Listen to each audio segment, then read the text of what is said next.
Caros cairinês, sejam todos bem-vindos a mais um vídeo do canal Vamos Ver.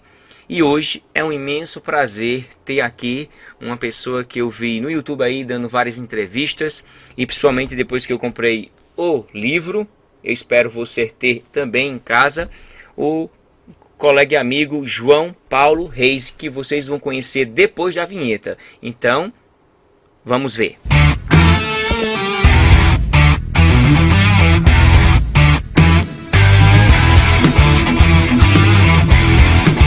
Caros cairinês, sejam todos bem-vindos a mais um vídeo do canal Vamos Ver. Eu sou o professor Marcos e neste vídeo, nós estamos com a segunda entrevista do canal, que é com um colega, grande amigo, que eu já o considero o professor, posso chamar, João Paulo Reis. Meu amigo, é uma satisfação ter você aqui no nosso canal. Olá, professor Marcos, olá a todos que acompanham o canal Vamos Ver. Muito grato pelo convite, professor, amigo também, uma pessoa querida. Obrigado. E estamos aqui, vamos respondendo de acordo com que vocês, com que você preparou e o que vocês também forem apresentando. Eu sou cientista social de formação, eu sou mestre em ciências da religião pela Universidade Católica de Pernambuco, e também estou agora finalizando meu doutorado em Ciências da Religião também, pela PUC de Goiás. Eu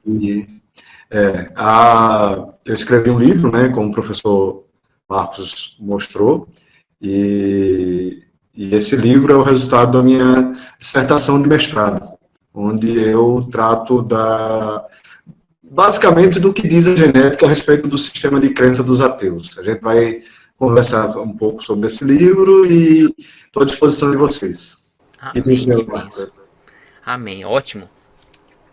Pronto, eu estou aqui com algumas perguntas para fazer introdutoriamente para João Paulo sobre esse livro bem pequenininho, de 500 e poucas páginas. Eu sou apaixonado por livros, né?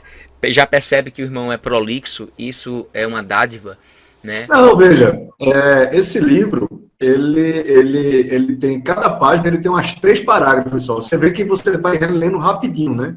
Eu percebi. Já tô terceiro ou quarto capítulo, se não estiver enganado.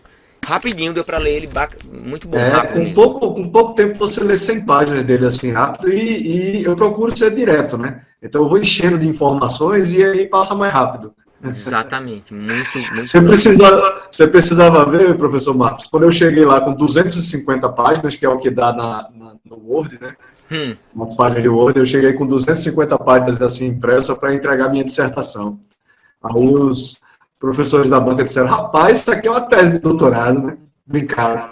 Realmente. Aí quando eles foram fazer a banca mesmo, e eles disseram literalmente assim: não, na verdade o que você escreveu foi uma tese, porque você levanta uma hipótese, vai trazendo todo um conjunto de argumentos e prova essa hipótese no final.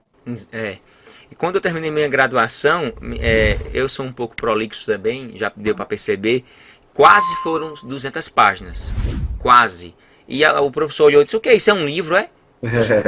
Era só 50 laudas, menino.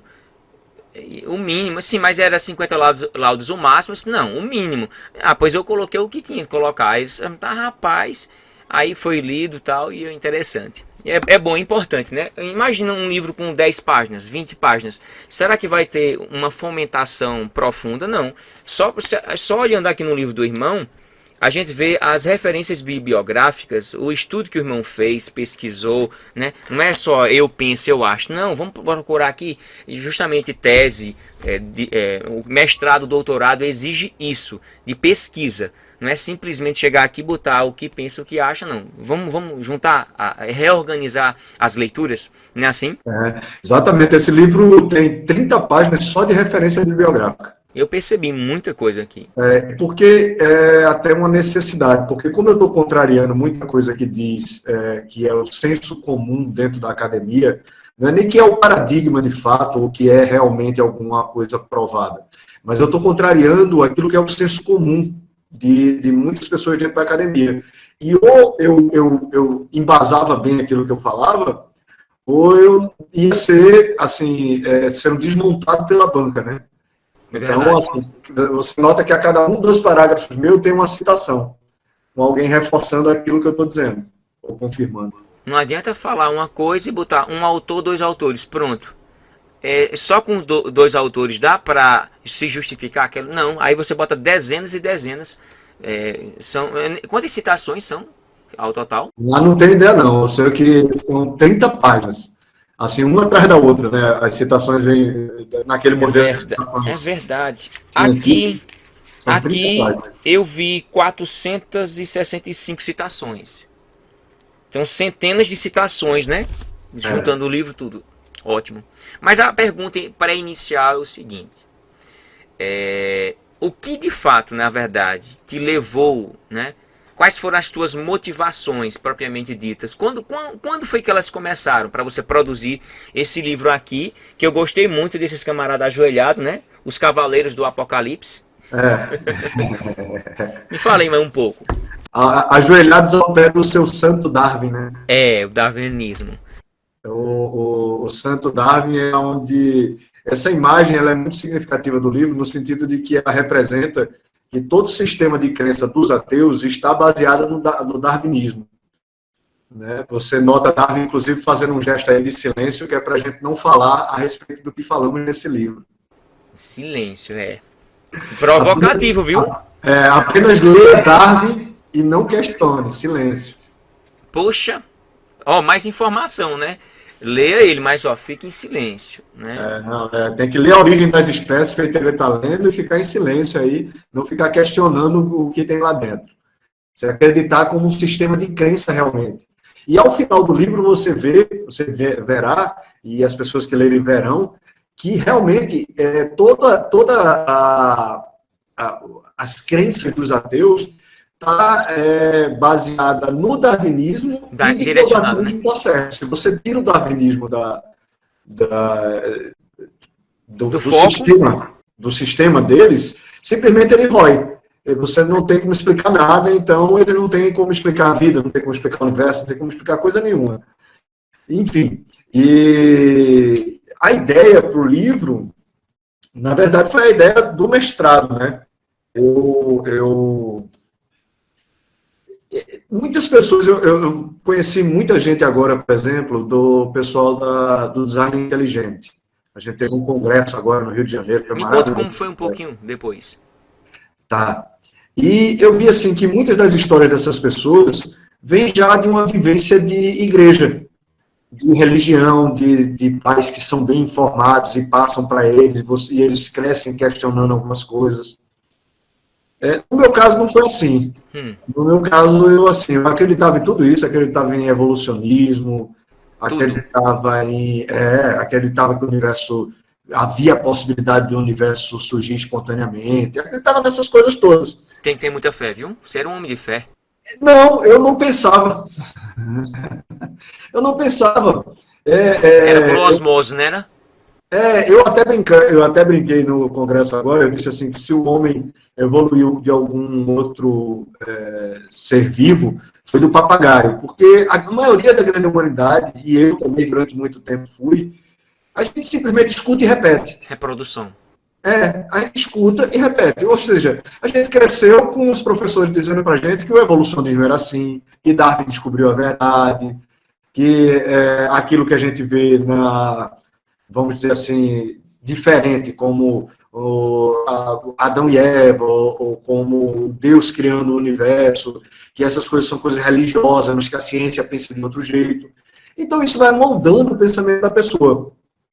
Então, direcionando para um racionalismo mais... né? Assim, não é nenhum racionalismo, porque não é ser racional.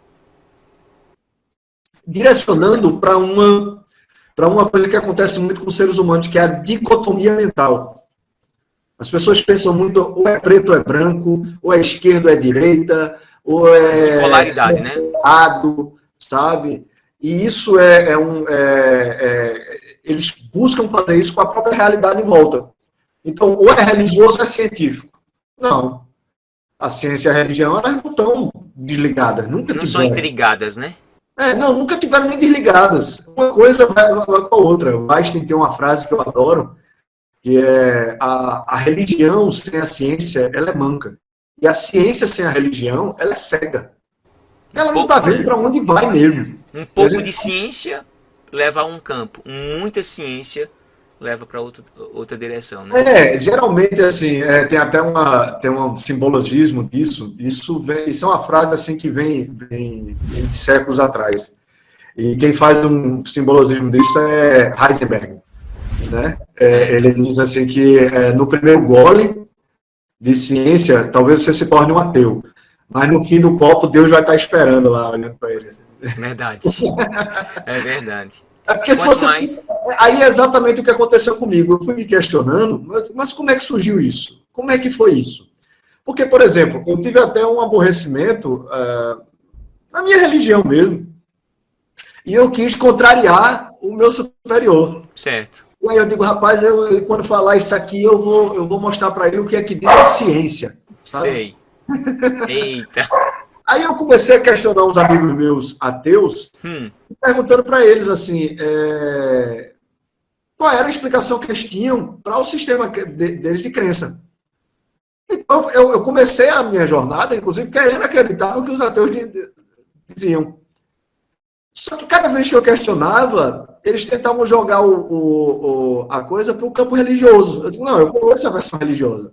Eu quero saber no que está baseado assim, a sua crença. E eu fui vendo que a coisa era muito frágil.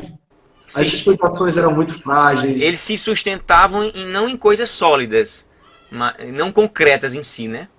Não, eles se sustentavam em todo um sistema de crenças que, quando eu ia buscar informações a respeito desse sistema de crenças, eu via que era falso. Aí um dia, discutindo com um amigo ateu, ele disse assim que eu estava parecendo o Adalto Lourenço.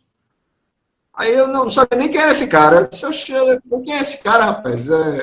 Aí eu disse, é esse aqui. Aí mandou um vídeo dele explicando algumas coisas a respeito da teoria da evolução. Que ele acreditava antes, mas depois não. Exatamente. Mas aí ele foi mostrando uma série de coisas de como, inclusive, ele foi deixando de acreditar na teoria da evolução. As contradições, né? E a primeira vez que eu vi o professor Adalto, eu me lembro que eu pensei assim, não, rapaz, esse cara não sabe o que está dizendo, não. Assim. Aí eu me dei ao privilégio, né? Hoje eu vejo como privilégio, mas numa época eu me dei... Curiosidade de ver a fundo. Vou me dar o trabalho de ver o que é que esse cara está argumentando aí. Aí passou meia horinha assim, aí eu pensei, rapaz, se eu fosse discutir com esse cara esse tema, eu ia tomar um pau. Grande. Aí eu comecei a estudar para desmentir também o que ele estava dizendo. Olha que bênção. E mais a fundo. Aí quando eu vi todo o sistema de argumentos que tem, porque, veja, grande parte do que eu trago para as pessoas pode ser uma novidade no meu livro. Mas isso já vem, graças a Deus, as pessoas já vêm vendo isso na ciência, na natureza, há décadas. Há décadas, E no caso de Mendel, há 150 anos. Louvado seja Mendel, inclusive, louvado seja Deus, né? Mas também Mendel pela descoberta dele, e que daqui a 2 dias, inclusive, vai fazer o bicentenário dele. Olha só. E Mendel foi o primeiro a contrariar Darwin. Mendel já, com Darwin vivo, 7 anos depois dele lançar o Origem das Espécies, Mendel foi lá e provou que Darwin estava errado. Olha só. E os ateus não querem falar sobre isso, né? Interessante. Não. Darwin Darwin, ele é endeusado pelos ateus, porque Darwin apresenta essa saída. Tem uma frase de Richard Dawkins, que é o príncipe dos ateus, né? Tem uma frase do Richard Dawkins que até botei no meu livro, que ele diz assim, que Darwin tornou possível... Eu li. Tornou possível todo ateu ser racionalmente você acreditar no ateísmo, né? Darwin tornou possível ser um ateu intelectualmente satisfeito. Exatamente. Intelectualmente satisfeito. Por quê? Porque qualquer coisa eles jogam para a teoria da evolução. Tudo pra lá. Qualquer coisa só é você dizer assim, olha, como é que surgiu o universo? Evoluiu. Mas como é que não sei o que aconteceu? Evoluiu. E tal coisa. Não, evoluiu. É um ser mágico. É uma evolução inteligente, aleatória, sistemática e muito inteligível demais para se fazer isso e tudo se combinando, né? Várias variações. Não, aí é um sistema de crença, justamente. Aí vai entrando É no uma sistema crença de crença. maior, eu acredito. Para ser ateu, É muito maior, tem que ser maior. Para ser ateu não é fácil não, cara. Eu tenho até uma certa Eu não vou dizer uma inveja de crer tanto não, nisso, inveja né? Não. Não. De Eu direcionar sua fé. Fé não, não, crença, né? A crença deles é tão grande nisso que chega a ser até uma fé estranha. Diz assim, eles creem numa improbabilidade tão exata, improbabilidade. Eu não chamo nem probabilidade, mas uma improbabilidade tão exata de dizer assim, não, isso existiu através do nada. Vamos esquecer a teoria da ação e reação, beleza? Aqui não se aplica. Não é bem o nada. Aí é justamente, veja. O nada não gera nada. Uma das coisas que ateu gosta é jogar a conversa para o lado da retórica. Aí, por exemplo, quando você diz assim que o ateu acredita que o universo, ou as coisas, ou a vida surgiu do nada, aí o ateu vai dizer assim, não dizemos isso. Nós não dizemos isso. Existia uma partícula lá super poderosa, tal, não sei o quê. Aí eu já não pego daí. Porque é muito fácil você criar teorias a respeito do início das coisas. É muito fácil. Você diz, teve uma partícula lá super concentrada, com um calor assim inimaginável, sabe lá Deus como, porque calor é movimento de matéria, né, que produz calor, e nesse sentido, para produzir calor, você precisa de espaço, então se está tudo concentrado lá, como é que tem esse calor todo? Mas tudo bem. Mas é fácil você dizer isso. Por quê? Porque é infalciável. É não falseável. Você não consegue desmentir aquilo ali. Ninguém vai voltar no início do universo, e nem Deus vai fazer o universo de novo, para a gente ver se foi assim ou se não foi. Né? Deus, o Criador, fazer o universo de novo para poder a gente verificar se foi do jeito que aquela teoria está dizendo ou não foi. É igual a pré-história, que eu não creio. Pré-história. Quem é que estava lá para... para poder... É uma coisa meio paradoxal, né? Eu sou professor de linguística e de literatura, especialista, e quando o professor meu, doutor, dizia assim, na pós-modernidade, eu disse, desculpa, mas eu não sou obrigado a acreditar nessa suposta pós-modernidade, que a gente está na modernidade. Para ser pós, é como se o mundo tivesse acabado e chegado ao fim. A gente continua numa tecnologia, numa modernidade. O que é pós é uma coisa que ainda é depois. Como é que eu posso dizer o depois se eu ainda estou no agora? Exatamente. Paradoxo. Aí, o que acontece? Por exemplo, quando eu vou discutir com alguém a respeito do início do universo, ou de como se formou o universo, você já pega de outros parâmetros. Mas assim, não, vamos deixar para lá a questão do início. Mas assim, me explique, como é que foi que fótons se transformaram em matéria, e essa matéria criou três coisas diferentes, como elétron, prótons e nêutrons. E por coincidência se encaixam certinho, rapaz. Perfeitamente. E aí esses prótons, elétrons e nêutrons disseram assim um para o outro, vamos se juntar e começar a fazer matéria? Por que não, né? Tem que ter o espaço ainda tem que ter o espaço e o tempo. Aí, se você for buscar todas as teorias ateístas a respeito desse momento, o que é que elas vão dizer? Foi a gravidade. Mas a gravidade de quê? Se não existia matéria? Verdade. Eita, isso aí é uma gravidade. Você dizer que gravidade, simplesmente por gravidade, não explica complexidade. Eita, a palavra exata é essa, complexidade. Não explica complexidade. Não explica a complexidade do próprio átomo, do próprio como o átomo funciona. Por exemplo, Max Planck. Eu cito ele também, adoro Max Planck. Max Planck, inclusive, é a figura do cientista. Você lembra do professor Pardal, do tio Patinhas? Sim. A própria figura do cientista que aparece nos desenhos, nos filmes, que é aquela pessoa de jaleco, aquela pessoa de óculos, com a cabecinha fininha assim e tal e tudo. Esse cara, rapaz, Max Planck, foi o maior físico da história. Ele é conhecido como o pai da física quântica. E aí ele afirma assim que, assim, ele como o maior estudioso da matéria, ele pode afirmar que a matéria como tal não existe. Olha só. Ele diz assim, para que um microsistema solar, como é o átomo, exista e se mantenha unido, é preciso que uma mente inteligente esteja atuando, agindo ali naquele momento. Veja que coisa extraordinária. Perfeito. Ele abandonou, ele desacreditou em Deus? De modo algum. Max Planck, pelo contrário, ele era um apologeta. Ele é o maior físico de todos os tempos. As pessoas pensam que é Einstein, não é. Essa tecnologia toda que a gente está vendo hoje é por causa de Planck. Não é por causa de Einstein. Einstein as pessoas citam muito e era um homem muito inteligente. E não era ateu, tá? Não era verdade. Ateu. Eu já ia dizer isso. E sobretudo, muita gente diz também que essa inteligência toda dele também era por conta da esposa dele. Também. Né? A esposa dele contribuiu bastante. Eu não posso nem falar, porque a minha esposa também contribui assim para a minha inteligência de uma forma excepcional. Por trás de um grande homem, há uma grande mulher. Eu não nego a inteligência de Einstein, não, tá? Eu acho Einstein um gênio, realmente. Uma pessoa muito inteligente. E que ficava invocado de ser chamado de ateu e o nome dele ser usado para defender ateísmo. E muita gente coloca, né? Muito ateu gosta de colocar a carta de Albert Einstein. Ele escreveu um livro chamado Como Vejo o Mundo. Né? Como Vejo o Mundo. Aí nesse livro ele explica como o que é que ele acredita da realidade. Aí ele explica a própria posição dele de Deus. Qual era o Deus que ele acreditava, vamos dizer assim. E o Deus que ele acreditava era o mesmo Deus de Spinoza, Baruch Spinoza. Aquele filósofo e pensador, eu acho que é do século XVI, se eu não me engano, ou do século XVII. O cara é genial também.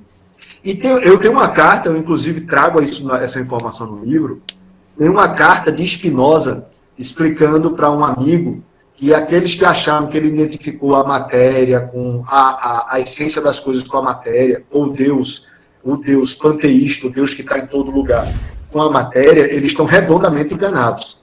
Aí ele fala para o amigo dele assim, o Deus que eu acredito é o mesmo Deus do Paulo de Tarso, que afirma que nós estamos em Deus e nós nos movemos em Deus.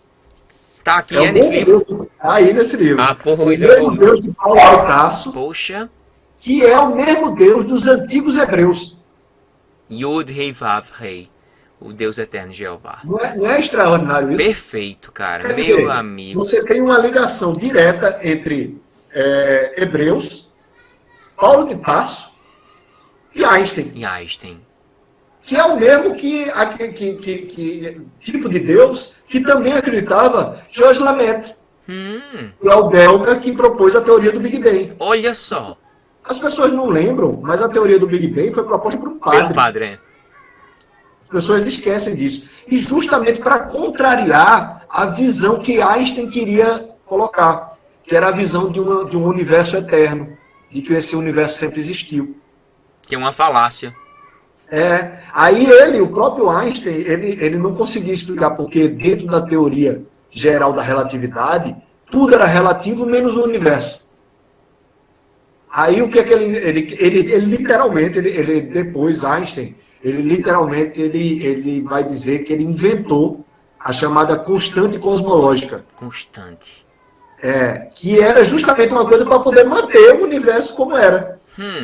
Só que aí veio Friedman e mostrou dentro dos próprios cálculos de Einstein que o universo estava em expansão, então, portanto, o universo não podia ser eterno. Não pode ser eterno por conta disso, né?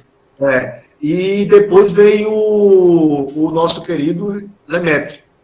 Se você me perguntar se eu acho que a teoria de Lemaitre está correta, eu vou dizer que não. Mas que ela é muito melhor embasada do que a teoria do universo que sempre existiu, com certeza. E aí Lemaitre vai pegar justamente os cálculos de Darwin também e vai propor a teoria do primeiro átomo. A teoria do Big Bang, ela ficou conhecida como teoria do Big Bang, como uma graça que um ateu fez. Que foi, como é o nome dele? Fred Hoyle. Que era um ateu que propôs, que detestava Darwin, inclusive, dizia que Darwin estava errado tal, e tudo. Ele escreve um livro muito legal, inclusive, contrariando Darwin. Um ateu, Fred Hoyle. E aí ele foi chacotear com a teoria de Georges Lemaitre, aí chamou da teoria de Big Bang. Aí pegou o nome. Poxa. É o Big Bang, né, que é a grande explosão. Aí também outra dica, quando for discutir com ateu, não fale explosão. Fale grande expansão numa rápida e inacreditável expansão da matéria. Mas não fale da matéria, não, da energia. Da energia. Você não pode falar em explosão, não, porque aí já vão pegar pelo. Ah, explosão não pode ter explosão, mas no universo não tem som. Nem o universo tinha. Nem o universo tinha, né? É tiro no pé, na cabeça dessas pessoas que não conhecem. O que é importante quando um religioso, ou alguém que. Não precisa nem ser religioso, mas alguém que entende a teoria de que é necessário ter um criador para as coisas. O que é importante para quando ele vai discutir com o ateu é ele manter a coisa no nível do naturalismo metodológico. Se você começar a passar por nível do filosofismo ou da retórica simplesmente da palavra, o ateu vai levando vantagem. Já percebi. Porque é só filosófico. Aí ele se coloca no lugar de juiz. Você que tem que provar para ele que o Deus ônus da existe. prova é seu. Não, você que tem que provar para ele que Deus existe. Ele vira um juiz dos seus argumentos. Aí ele diz se está gostando ou se não está gostando dos seus argumentos. Por exemplo, você lembra que eu te disse que eu estava conversando com os ateus que queriam fazer um debate comigo? Sim. Aí a gente estabeleceu um equilíbrio, assim, porque a princípio os caras queriam que eu defendesse a fé Sim. e ele defendesse a ciência. Sei. Aí eu disse, olha, aí a gente tem um problema, eu sou um cientista, né? Como é que eu vou defender a fé? Se você quiser um debate teológico, a gente pode fazer um debate teológico, mas aí a gente não pode falar de naturalismo metodológico. Teologia e teologia. Ciência, naturalismo metodológico não pode ser aplicado à teologia, ao sistema de crença das pessoas. Está entendendo? É um salto antológico, um salto... É um paradoxo. Ora, se está falando de naturalismo metodológico, como é que vai aplicar em coisas que são sobrenaturais? É como seria assim, vamos falar sobre a existência de Deus, beleza, no campo científico. Quais são as provas que você tem para provar que Deus não existe? E quais são as possibilidades ou evidências que mostram, ao meu entender, de que Deus possa existir? Porque, veja, o naturalismo metodológico já está dizendo naturalismo. Então tem que estar na natureza. Tem que estar na natureza. Você não vai buscar outra coisa. Até a princípio, um princípio mais preciso seria a fenomenologia. Fenomenologia. Ou seja, você vai analisar o fenômeno. Então, aquilo que é visível, aquilo que é observável, aquilo que é testável, não é? Então, como é que num debate científico a gente vai analisar Deus? Ou fé. Ou fé, por exemplo. Aí eu disse, olha, não vai dar para ser. Botar um prisma aqui. Pela fé, entendeu? Não dá para ser. Aí foi toda uma discussão. Aí eu acabei mostrando, olha, vamos começar do princípio, então. Vamos examinar o princípio do universo. Ora, a gente assume uma posição cada um. E era uma coisa interessante, porque o ateu, que estava conversando com as pré-conversas comigo, ele ficava o tempo todo não querendo assumir posição nenhuma. Oxi. Aí ele dizia assim, não, mas não sou eu que digo, é o modelo. Toda vez que eu pegava um erro no que ele estava dizendo, aí ele dizia assim, é o modelo que diz. E nem era o modelo que dizia, era ele que estava dizendo, entendeu? Aí, qualquer coisa que eu dizia, ele dizia, não, mas é o princípio da coisa que você tem que entender. Poxa, é cada um. Aí eu digo, olha, meu amigo, o senhor é biólogo ou o senhor é filósofo? Tem que decidir uma coisa ou outra. A gente vai ter que decidir aqui como é que é. Então, vamos estabelecer aqui uma coisa para cada um defender. Porque um debate acontece no momento que você estabelece um ponto para ser debatido. Porque senão vira um papo furado. Cada um fala o que quer. Verdade. Entendeu? Aí eu fui falando com ele e com um mediador, aí ficou estabelecido o seguinte. Eu acredito que existem evidências de que Deus existe porque o universo foi criado. O senhor acredita que não existem evidências para a existência de Deus porque o senhor acredita que o universo não foi criado. Tá bom assim? E aí? Tá bom assim? Aí o cara disse, ok. Quando foi hoje de manhã, e o cara disse, não, eu não disse isso não. Pode ser que o universo tenha sido criado, mas não tem um criador. Pode ser. Vê a hipótese que o cara levantou. Pode ser que o universo tenha sido criado, mas não exista um criador. A pergunta que eu faria para ele, isso aqui foi criado espontaneamente? Não, Tem que é ter uma muita coisa assim, fé para crer que é isso aqui uma coisa, espontaneamente, né? é uma coisa absolutamente assim, isso é um conflito lógico. Lógico, exatamente, um conflito Isso é um lógico. conflito lógico. Se uma coisa foi criada, ela necessariamente demanda um Um criador. criador. Não é que o cara vai pensar se existe um criador ou se não existe. Tudo ao redor. Ah, Não, pronto, o que você falou não, tipo aí, assim, qualquer coisa que foi criada, ela não tem como ter sido criada sem ter um criador. segura um pouquinho o que você falou aí para eu ler um versículo bíblico que se encaixa perfeitamente nessa explicação sua. Romanos capítulo 1 é uma das evidências mais profundas que o próprio Paulo fala aos romanos sobre a evidência de Deus. E o que acontece quando a gente se abandona a Deus? E o que acontece em si? Olha só, o versículo 18 diz assim, capítulo 1, versículo 18. A ira de Deus se revela do céu contra toda a impiedade e perversão dos homens que detêm a verdade pela injustiça. Aí ele continua dizendo, porquanto o que Deus se pode conhecer é manifesto entre eles, porque Deus lhes manifestou. Verso 20, porque os atributos invisíveis de Deus, assim o seu eterno poder, como também sua própria divindade, claramente se reconhecem, não é conhecem, é reconhecem, desde o princípio do mundo, sendo percebidos, o que é percebidos? Através de quê? Percebidos por meio das coisas que foram criadas. Tais homens são, por isso, indesculpáveis. É o que você falou aí. Eu estou vendo como, perceptivelmente, que tudo está ao meu redor demanda um criador inteligente, incausal, que causou as coisas. Não é isso? Exato. Isso é lógica. Isso é Lógica e não precisa de fé. Eu não preciso de fé disso. Olha, tem um ditado latino, assim, tem mais de 2.000 anos esse ditado. Eu acho que tem até mais, tem quase 3.000 anos. Eles diziam assim, deixa eu ver se eu me lembro, eu acho que é nihilo ex nihilo. Exato. Que quer dizer assim, do nada vem. Do nada vem.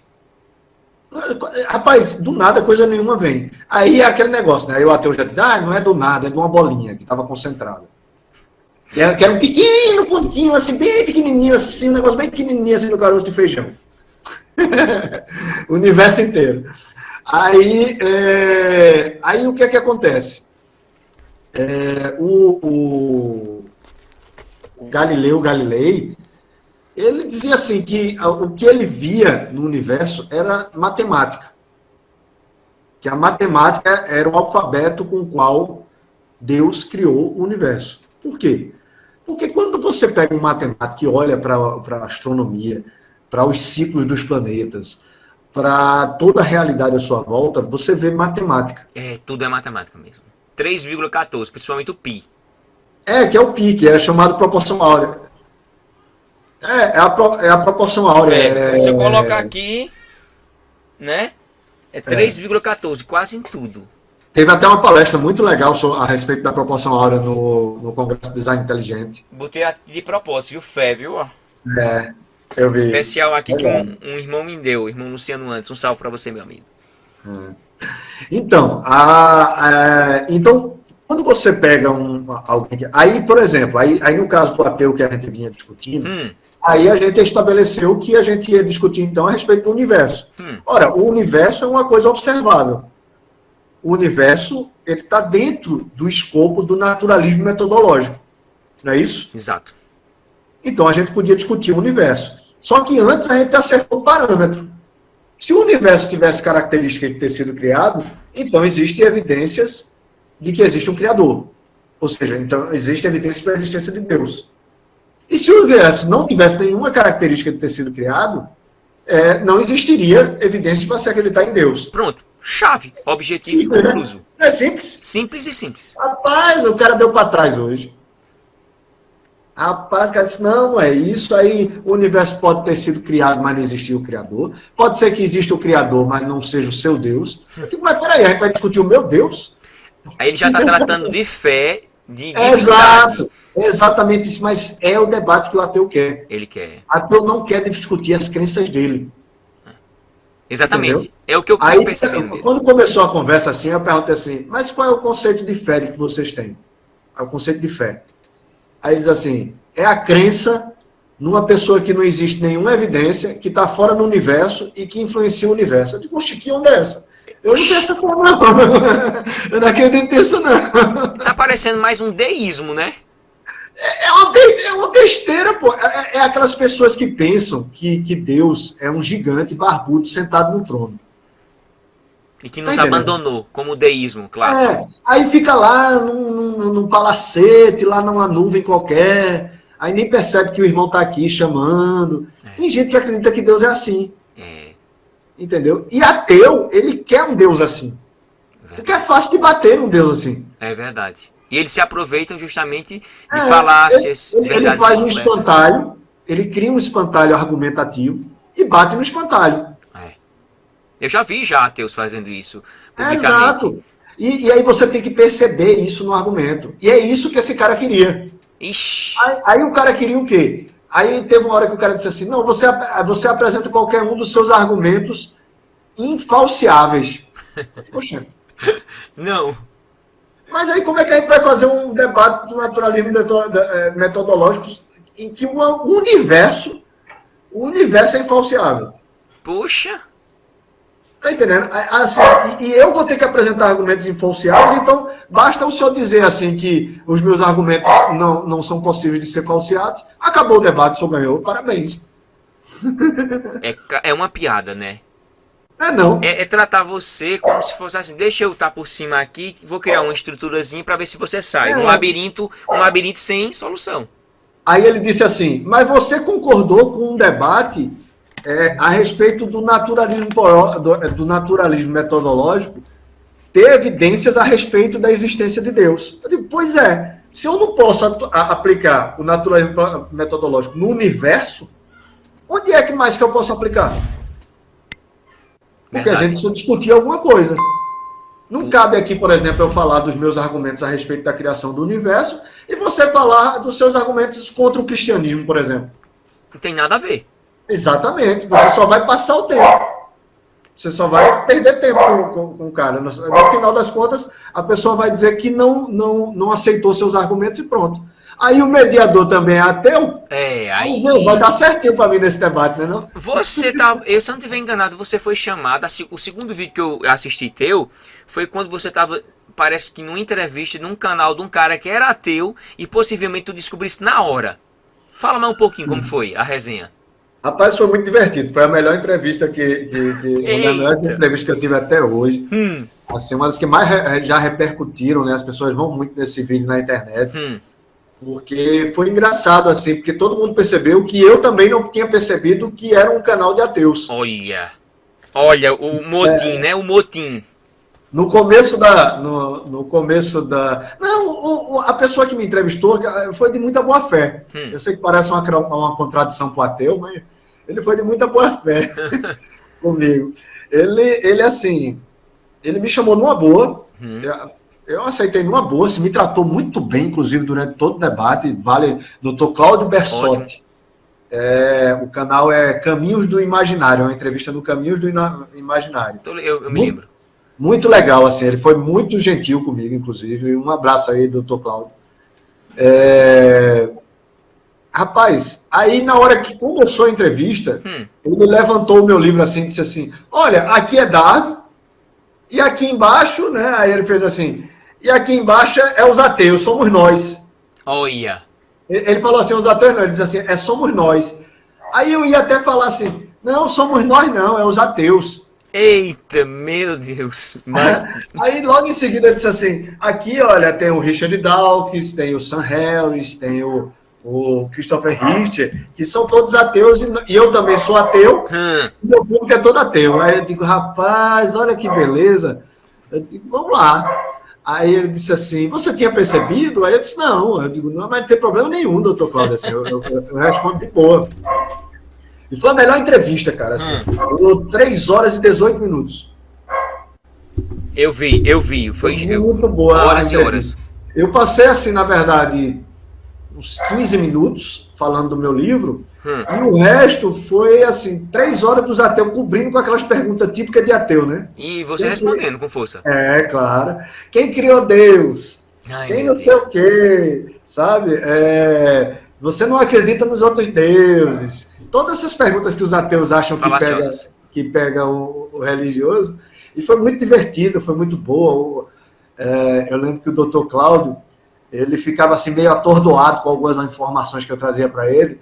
Tinha hora que ele balançava a cabeça assim e dizia assim: ai caramba, eu não sei o que dizer, eu estou assim até um pouco chocado. Eu digo: meu amigo, a gente não conhece as informações. Quando a gente conhece, a gente não sabe como processar elas dentro do nosso sistema de crença.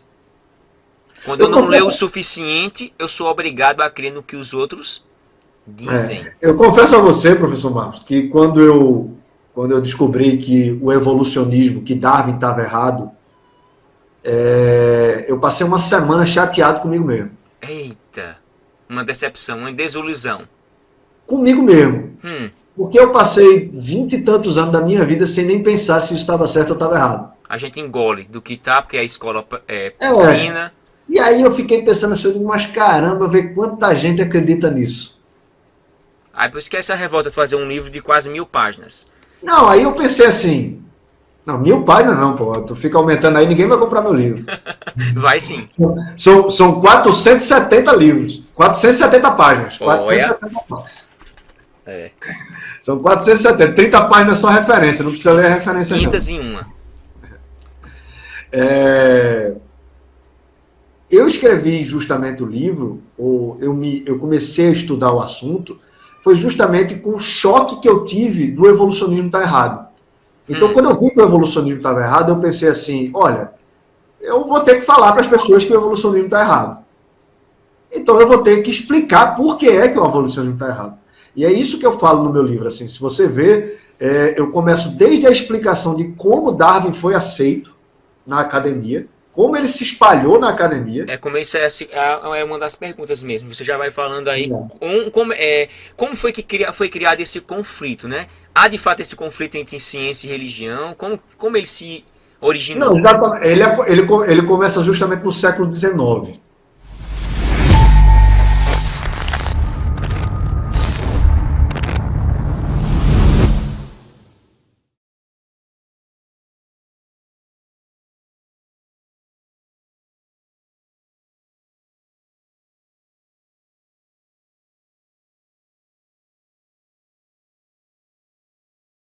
Como foi que foi criado esse conflito, né? Há de fato esse conflito entre ciência e religião?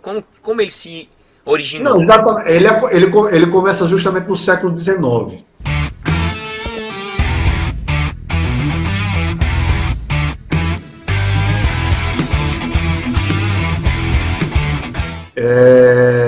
Quando Darwin lança A Origem das Espécies, em 1859, o livro se torna muito rapidamente assim espalhado dentro da academia. Em 1866, Darwin já diz que o espírito do evolucionismo domou todo mundo. Veja, 7 anos depois dele lançar A Origem das Espécies. Praticamente todos os naturalistas já achavam que o darwinismo tinha sido comprovado. E o próprio Darwin diz que não existem provas. O próprio Darwin diz isso no livro, não existem provas. Até hoje não existe, na verdade. Esse levantamento de Darwin, eu li há muito tempo, não sei se procede, eram dúvidas de Lamarck. Lamarck? Era dúvidas dele que enviou para Darwin e Darwin começou a elaborar. Eu li algo semelhante a isso. Na verdade, não eram dúvidas simplesmente de Lamarck. Assim, a ideia de evolução já existia com o avô de Darwin. O avô de Darwin já fala em evolução. Tô entendendo. Né? Então ela já vem até do século XVIII. Ela foi amadurecendo, né? Só que ela não encontrava base. E Darwin, quando escreve aquele livro tem um grande sucesso. Ele procurou encontrar semelhanças, né? Exatamente. E aí semelhanças. E tanto que até hoje, todo o sistema de crença dos ateus, eles quando vão falar de evolucionismo, ele está falando de semelhança. Ele não entra na genética. Ateu mesmo nem gosta de genética. Mendel sabia o que fazer. Assim, aí no século XIX, tanto é que eu falo na minha palestra, eu dei uma palestra a respeito de Mendel, como o primeiro que contrariou Darwin, que se opôs a Darwin. E Mendel não foi aceito. Olha só. Mendel simplesmente não foi aceito, mesmo ele estando certo, porque todo mundo queria acreditar em Darwin. Aí eu falo no século XIX de um cara chamado Thomas H. Huxley, que era chamado de Bulldog de Darwin. Esse cara criou a maioria dos cursos de biologia da Inglaterra, tinha uma grande influência na Europa, e ele começou a pregar o darwinismo literalmente. Ele era aqueles caras tipo showman, sabe? Tipo Átila Yamarino, sabe? Esses caras de hoje em dia, o Richard Dawkins. Ixi. E aí ele começou a convidar religiosos e ficava debatendo e humilhando religiosos com a teoria de Darwin, né? E ridicularizando, porque ele era um cara espetaculoso mesmo. E ao mesmo tempo ele juntou uma galera, juntou outros 8 cientistas muito conhecidos na época, inclusive sociólogos, químicos, físicos, e essa turma foi chamada de Clube X. Esse Clube X começou a infiltrar o darwinismo dentro das outras ciências. É assim que ela consegue chegar nas outras ciências. Tô entendendo. Foi assim que começou a se implantar, né? Para a sociedade, esse conflito ciência e religião, ele nasce com dois escritores do século XIX também. O primeiro escritor chamado John Draper, ele escreveu um livro assim, O Conflito entre Ciência e Religião, eu acho que em 1870 e pouco, 72, eu acho, e um outro escritor chamado Andrew White, que fez praticamente a mesma coisa que esse John Draper, escrevendo no livro O Conflito da Cristandade, aí ele já ataca diretamente o cristianismo, contra a religião. E eles propagavam 3 crenças absurdas. Eles propagavam que os religiosos acreditavam na Terra plana, que a religião acreditava na Terra plana, e não é verdade isso. Tanto é que os 3 cientistas da teoria heliocêntrica são religiosos, são pessoas da igreja, inclusive. Então é uma falácia. Né? O Copérnico era da igreja, Galileu Galilei teve seus estudos e suas pesquisas financiados pela igreja a vida inteira Galileu Galilei foi financiado. E Kepler, Johannes Kepler era pelo lado até protestante, já era de universidade protestantes. Essa tese de dizer que a igreja proibia a ciência é uma ilusão, porque foi ela que proporcionou. É absurda. A ciência vem da religião. Da religião. A ciência vem da religião. Quem diz isso, inclusive, é um sociólogo muito famoso chamado Durkheim. Eu estudei isso na faculdade. Que é um dos mais conceituados que tem. Ele escreve. O livro dele, por exemplo, é base na ciência da religião. Ele diz que a religião, o direito e o próprio pensamento científico vem da religião. Quer dizer, o direito, a ética e o próprio pensamento científico vem da religião. Então essa lógica, assim, eu acho interessante essa palavrazinha que você colocou aqui, ó. O discurso do ateísmo sustentou a crença do darwinismo. E, como hoje, a proposição de Darwin é muito mais um dogma acadêmico do que propriamente uma teoria científica. Não é Exato. Isso? E ela foi adotada como um dogma acadêmico. Ela foi adotada muito rápido. E no começo do século XX, eles começaram, o darwinismo entrou numa crise. Aí se criou essa ilusão de que existe uma separação entre ciência e religião. Principalmente por causa desses 2 livros e dessas pessoas que ficavam lutando contra os religiosos dentro da academia. Aí praticamente você consegue, eles conseguiram expulsar Deus, entre aspas, da academia no final do século XIX. Só que no início do século XX, a evolução estava entrando na sua derrocada, porque ela não conseguia explicar como é que ela acontecia a partir de um sistema hereditário. Aí Mendel, ele é redescoberto. Aí o pessoal diz, olha, esse padre aqui... Ressuscitaram, né? Esse monge aqui, austríaco, ele explica como é a hereditariedade.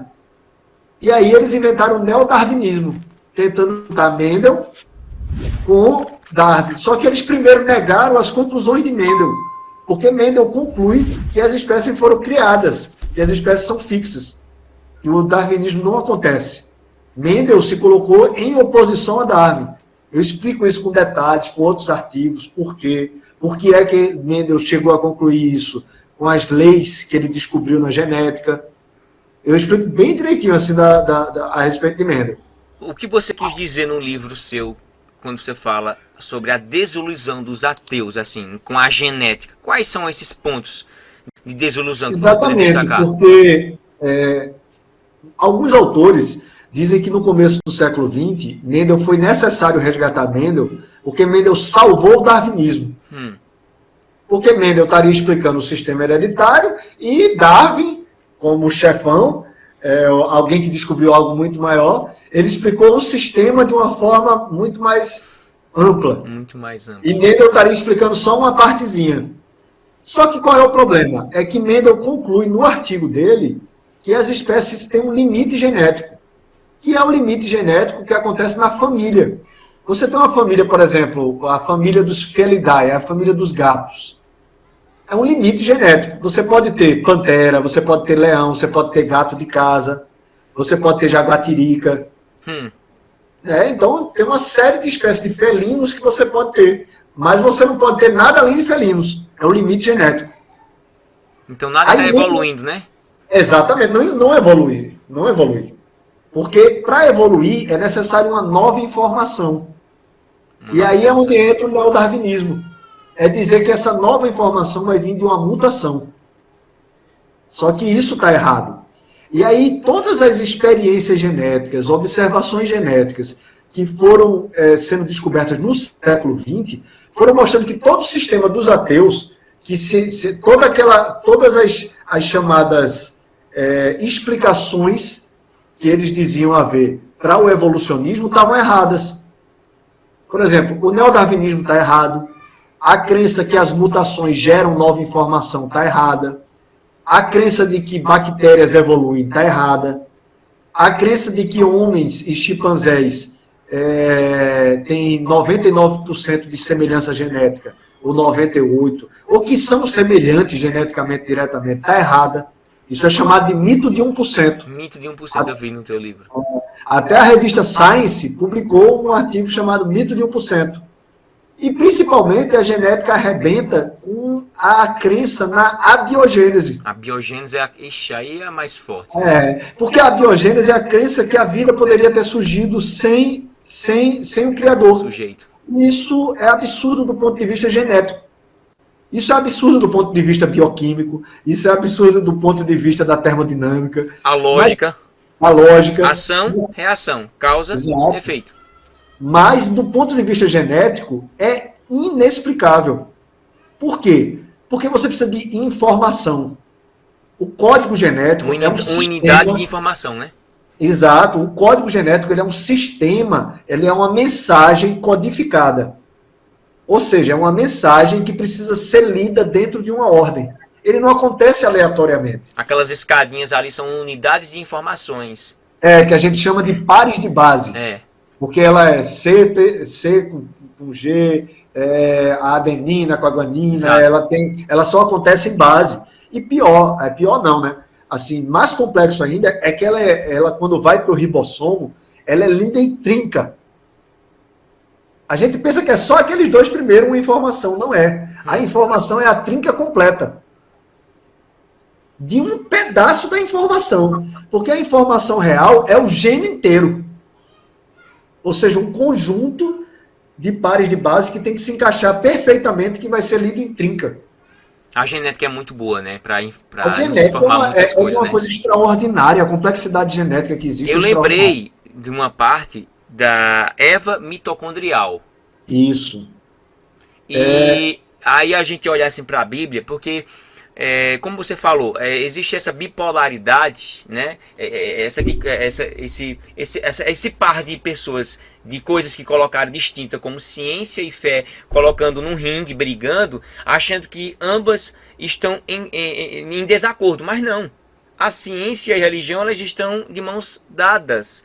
Porque quando na escola falava sobre ciência e eu cria na Bíblia, quando não se tinha internet nem nada, eu tinha o meu ponto de partida. Eu creio na palavra e acabou, independentemente de A, B ou C achar o contrário.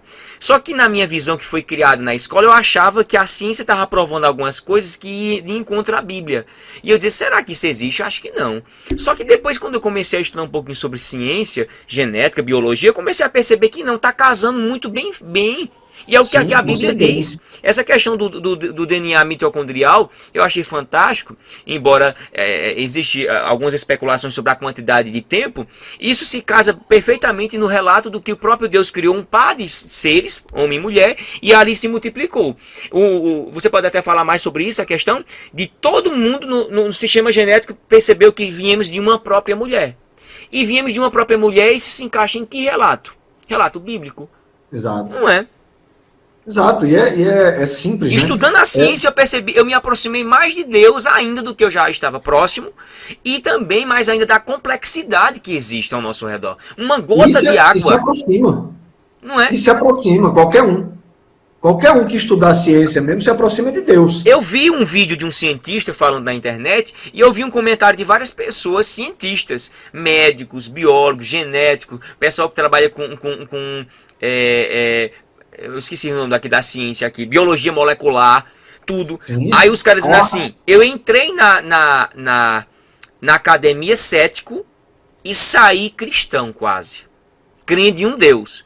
E eu vi a mulher dizendo assim, eu hoje estudo biologia molecular e depois que eu vi a complexidade das coisas, eu percebi que isso não pode, é impossível ser obra do acaso, ser obra do nada. E se não tiver um Deus aqui, tem alguma coisa estranha. Tem que haver. Olha só, a pessoa saiu cristão. Tem que ter sido criado, não tem como. É tão complexo, né? Você falou das duas coisas se complementarem. Galileu Galilei, ele tem uma expressão que eu gosto muito, que ele diz assim, que ele estuda por dois livros.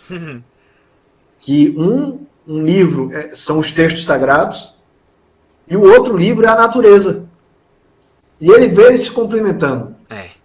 Inclusive na teoria heliocêntrica. Verdade. A Eva mitocondrial é um estudo muito conhecido hoje em dia, porque, inclusive, ele se tornou paradigma científico. Por exemplo, esse ateu que eu vinha tendo essas discussões prévias com ele simplesmente diz que não acredita que o estudo da Eva mitocondrial diga que todo mundo é filho da mesma mulher. Ele não acredita. Aí eu digo, mas meu amigo, veja só, não é uma questão de você acreditar. É de se aceitar. Novamente, a gente não vai discutir a sua crença. A gente não vai discutir a sua fé. Não é que eu não creio. Beleza, tu não crê, então tá bom. Acabou, finalizou. Prova o contrário? Prove o contrário? Quais as evidências que você tem para dizer que está errado?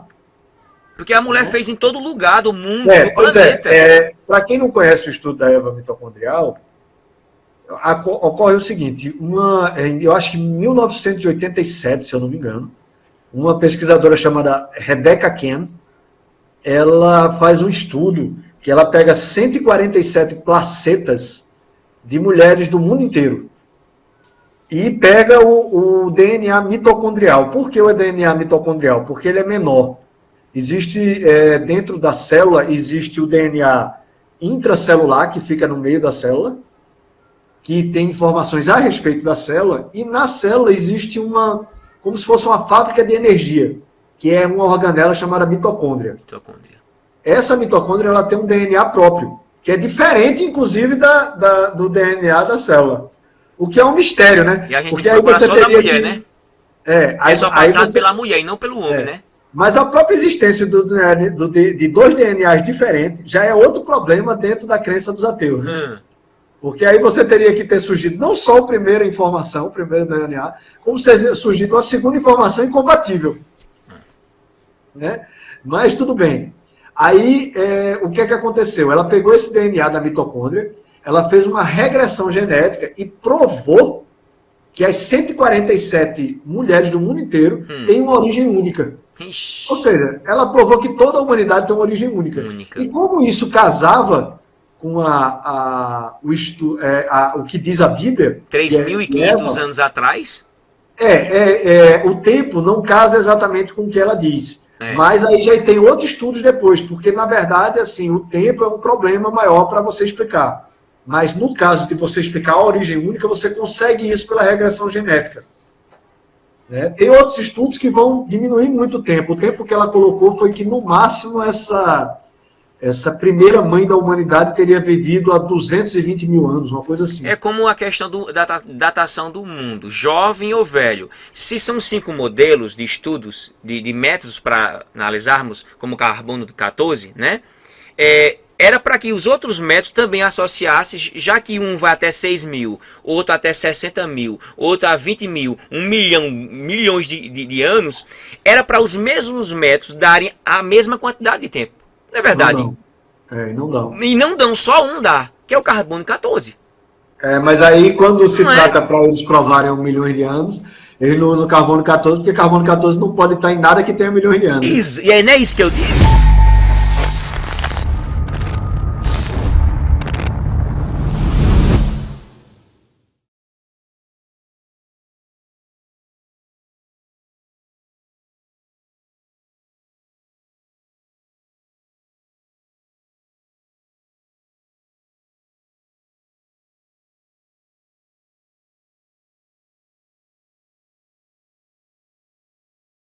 Pode estar em nada que tenha 1 milhão de anos. Isso, e não é isso que eu digo.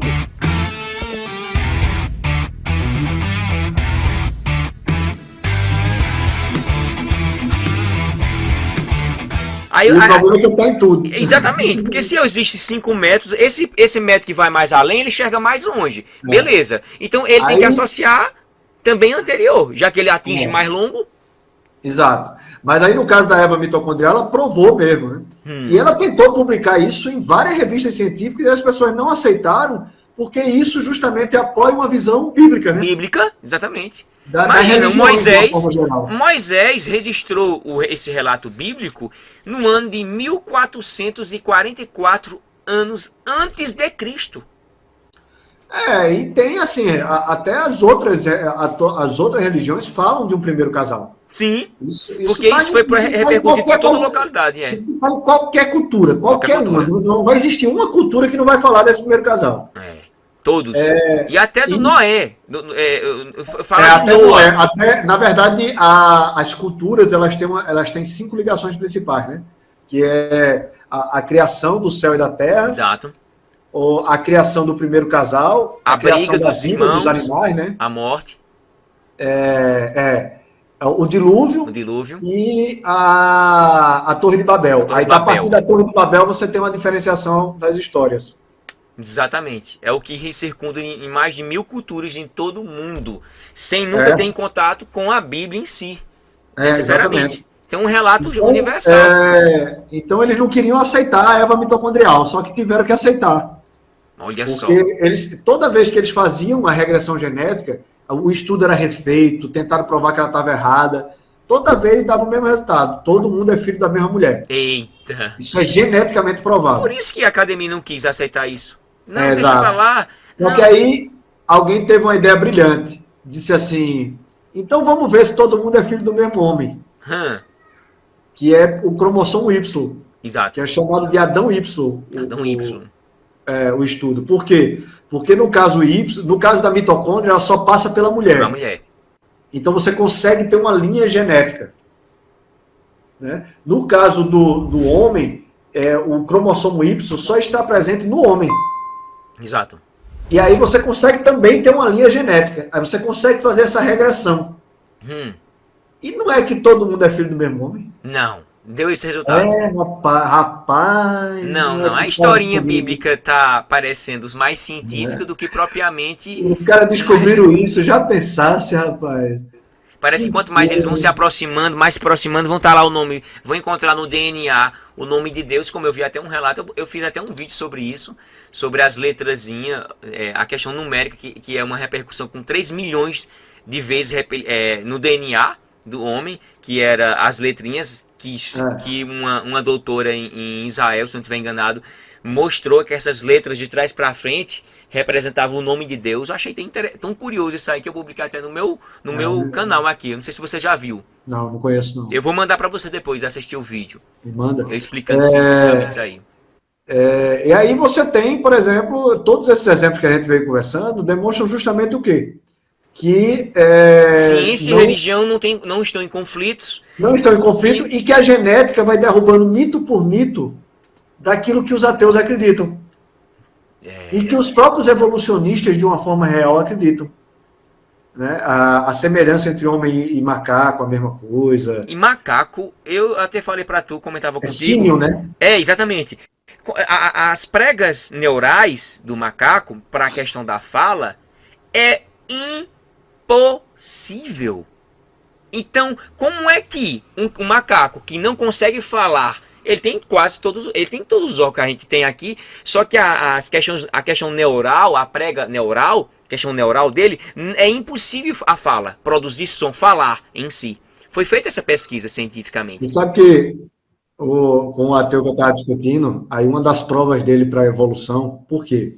Porque como Mendel provou que existe um limite genético, hoje a ciência conhece esse limite genético como acervo genético. Então, para que tivesse havido evolução, é preciso que nova informação venha a surgir, não é isso? Exato. E aí todo debate com ele era a respeito de onde é que vem essa nova informação e como é que essa nova informação pode ser funcional, né? E aí um dos argumentos dele era o argumento de que os caras disseram que houve um defeito no gene, que houve uma mutação e fez com que o queixo dos seres humanos se tornasse menor. E ao se tornar menor, presta atenção, os caras não param por aí não, Ao se tornar menor, não só permitiu a fala, como permitiu o crescimento cerebral. E é por isso que nós, seres humanos, somos muito mais inteligentes do que os símios. Aí veio o argumento do negócio. Aí eu fui ver esse negócio lá, não tem gene nenhum, não tem nada, assim, os caras não sabem qual é o gene que fez um negócio desse. E que eles acreditam que foi uma perda de informação genética. A mesma coisa, um outro argumento que ele usou para mim, de que a evolução estaria acontecendo, seria um negócio que ele chamou de uma resistência ao vírus HIV. Aí tem toda um debate se isso realmente dá imunidade ao vírus HIV ou não. É uma mutação que tem, que não é bem uma mutação, é uma característica que está em 10% da população da Europa. Não é exatamente uma mutação, entendeu? Mas ela é o que a gente chama na ciência de deleção. Ele perdeu uma informação genética. Não houve nenhum ganho. Ele perdeu. E ao perder essa informação genética, no sistema imunológico, quando o vírus adentra, ele não tem a mesma chave para entrar na célula. Porque ela tem que bater certinho e a chave que ele tem serve para os outros organismos. Mas esse que perdeu essa informação genética não permite. Só que as pessoas também adoecem por causa disso. Estou entendendo. Tá entendendo? E não houve nova informação. Então você não consegue de forma alguma provar isso. E com isso você desmente todo o sistema de crença no próprio darwinismo. Poxa. Aí a gente vai partir para a terceira parte, né, do livro. Você falando isso aí, eu me lembrei também, eu tinha feito um vídeo esse ano, foi ano passado, sobre a questão do que seria essa costela de Adão para Eva. E analisando, eu também sou autodidata e gosto de estudar muito idiomas, né, inglês, português, latim, grego e hebraico. Eu estudo por conta própria, sabe? E eu queria entender essa lógica. E ao analisar bem profundamente no hebraico, eu encontrei uma raiz antiga da palavra tsala, que significaria costela. E foi impressionante o que eu publiquei no meu canal. É mais ou menos assim. Deus, ele fez Adão e de Adão fez Eva. Então ele tirou de sua costela algo e colocou em Eva. E fez algo. Então ele pegou de um lado. Então quando eu fui analisar isso aí, parece uma questão biológica, química, cirúrgica, não é uma sala de cirurgia. Deus faz o homem se deitar, tal, deixa dar o sono nele, corta ele, faz a cirurgia. Bota o que carne, Deus estava fazendo? Exatamente.